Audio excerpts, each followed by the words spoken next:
Welcome to our deep dive into one of the most captivating and enigmatic true crime stories of the 20th century, the Joan Robinson Hill saga. Brace yourself for a tale filled with intrigue, betrayal, and unanswered questions. In 1969, the affluent Texan couple, John and Joan Hill, seemed to have it all: wealth, success, and a grand mansion. But beneath the surface, their marriage harbored secrets that would ultimately lead to tragedy. Step into the seemingly enchanted life of Joan Robinson Hill, a woman whose story unravels like a dark fairy tale with twists and turns that will leave you spellbound. From the opulent halls of Houston's elite to the shadowy depths of human desire, Joan's life was a tapestry woven with both beauty and tragedy. Adopted into the lavish world of oil magnate Davis Ashton Robinson and his wife Rhea, Joan was raised amidst luxury and privilege. But behind the facade of wealth and adoration lay a tumultuous journey marked by shattered dreams and whispered secrets.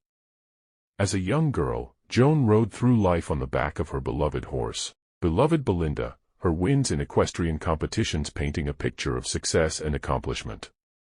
Yet, beneath the glittering surface, Joan's personal life was a maze of failed marriages and fractured relationships.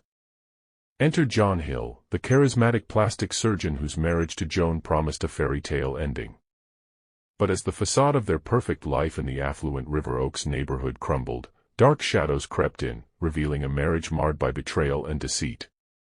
Join us as we delve into the enigmatic world of Joan Robinson Hill, where the lines between love and obsession blur, and every twist of fate leads us closer to the chilling truth behind her mysterious demise. Despite his success as a plastic surgeon, John Hill found himself deeply indebted to his father-in-law. His true passion lay in music, dedicating a substantial amount of time each week to lessons, practice, and attending concerts. His investment of over $100,000 in creating an acoustically advanced music room at home showcased his commitment to his craft. However, John's devotion to music strained his marriage to Joan, exacerbated by his extramarital affair with Kurth. Although pressured by his father-in-law, their reconciliation was short-lived as John continued his affair. The tension reached a breaking point, leading to Joan's untimely death within 3 months of their reunion. During Joan's illness, 2 guests were present in the Hills household. Her condition deteriorated rapidly, with John eventually driving her to a hospital lacking proper medical facilities, refusing to call for emergency assistance. Within a day, Joan Robinson Hill passed away, with John Hill's anguished cries echoing through the hospital halls, reportedly audible on another floor. Despite his visible grief, he soon faced a startling accusation: the murder of his wife. The allegations began with John's swift decision to have Joan's body removed by a funeral home immediately after her death. Within mere hours, her body was being embalmed, disregarding Texas state law mandating autopsies for hospital deaths within 24 hours. Despite subsequent autopsies, the exact cause of Joan's death remained elusive, hampered by the premature embalming. Ash Robinson, leveraging his considerable influence, pressed the district attorney to initiate a murder investigation. This led to John Hill becoming the first person in Texas history indicted for murder by omission, as the jury believed his failure to seek timely medical care contributed to his wife's demise.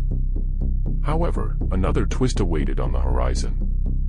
Following Joan Robinson Hill's tragic demise, John Hill entered into marriage with his mistress, but their union proved short-lived. At his murder trial, Kurth took the stand, alleging that John had confessed to murdering his first wife and had attempted to kill her on multiple occasions. However, her testimony contradicted the prosecution's narrative of murder by omission, prompting John's lawyer to request a mistrial. Although a second murder trial was slated for November 1972, John never reached that date. On September 24, 1972, he was fatally shot by a masked assailant during what appeared to be a robbery at the mansion he once shared with Joan. Bobby Wayne Vandiver and 2 others were apprehended for John Hill's murder. Vandiver claimed it was a contract killing, stating he was paid $5,000 to carry out the deed. While suspicion initially fell on Hill's father-in-law as the source of the money, the truth remained elusive. Vandiver met his own demise shortly after, killed by a police officer in Longview, Texas, where he had fled to evade trial.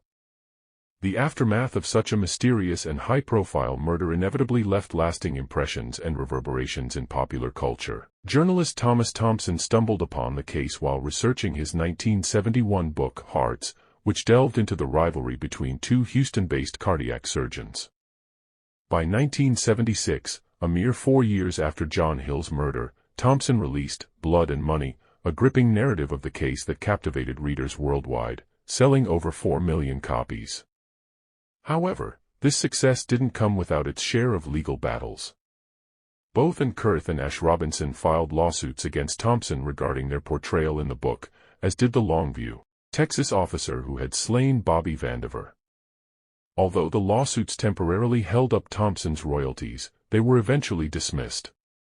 Despite, or perhaps because of, this controversy, Blood and Money soared to bestseller status, earning Thompson an Edgar Award for his compelling storytelling. Thomas Thompson wasn't the sole author to pen an account of the Joan Robinson Hill saga. Kurth crafted her own rendition of events, proposing the intriguing theory that John Hill had orchestrated his own demise and fled to Mexico. These elements later served as inspiration for the 1981 made-for-TV movie, Murder in Texas. Split into 2 parts, the miniseries garnered critical acclaim, earning a Golden Globe nomination and marking Andy Griffith's sole Emmy nod for his portrayal of Ash Robinson. Alongside Griffith, the cast featured Sam Elliott as John Hill, Farrah Fawcett as Joan Robinson Hill, and Catherine Ross as Kurth. Adapted from Kurth's book, Prescription Murder, the miniseries dominated television ratings during its 2-week airing. Over the years, purported sightings of John Hill, from New York to Mexico, have surfaced, though none have been confirmed. The Joan Robinson Hill case continues to captivate audiences, with various true crime shows like Behind Mansion Walls and the podcast, My Favorite Murder, dissecting its intricate details. In 1981, amidst the airing of Murder in Texas, the family mansion found itself on the market, a joint effort between Ash Robinson and his grandson, Richard Hill. "I just can't manage to upkeep it," expressed Richard Hill to the Paris News. Owning such a grand estate is a significant responsibility, especially for someone as inexperienced as myself. At 21 years old, Richard was pursuing his education in Colorado Springs. The mysterious deaths of his parents had taken a toll on Richard, creating a strain between him and his maternal grandfather, who affectionately referred to him as Boots. However, by the time they decided to sell the family home, Richard claimed that the rift had healed.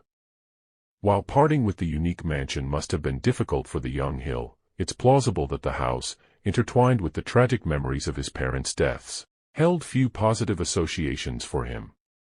That would be all for this crime story. Thank you for watching, and don't forget to like, share, and subscribe for more riveting true crime content. Stay tuned for the next installment of our series, where we delve deeper into some other mysteries.